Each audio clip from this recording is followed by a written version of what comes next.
Ayun, magandang araw po mga ka-farmers. Ito po tayo sa ating garden, sa ating ampalaya, no? Ayan po, at kung mapapansin natin, medyo madilaw yung kanilang dahon dahil nga po sa sunod-sunod na mga bagyo at malalakas na pag-ulan dito sa aming lugar. Although ang hangin ay dahil kami po ay nasa signal number 1, pero ang ulan naman ang matindi, no? At nung isang araw ay parang babaha na naman eh.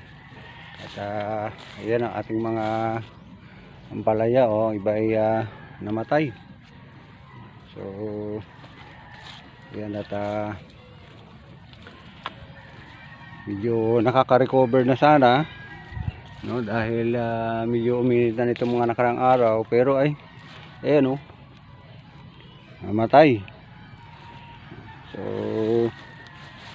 at nagbubunga na sana, kaya lang ngayon tinanong niyo po ninyo ang bunga niya, no? Ayun, dahil nga sa pag-uulan, kaya yung hindi nagiging maganda ang epekto sa ating mga halaman ng sobrang ulan, no? So tuloy lang po tayo mga farmers, laban lang, no?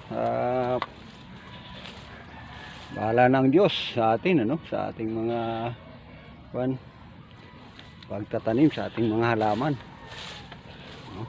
Tingkad, salamat sa Diyos kung ito ay magbunga at makaharvest tayo kahit pa paano.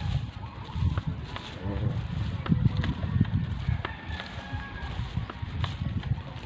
napakakapal din ng kapal na rin ng damo, kaya kami po ay unti-unti na rin mag-amas dahil nga sa sobrang unang ulan ay naalagaan ng mga tanim, ng mga damo pala, sorry. So yun lamang po mga farmers, at salamat po sa inyong patuloy na pagsubaybay. Thanks for watching.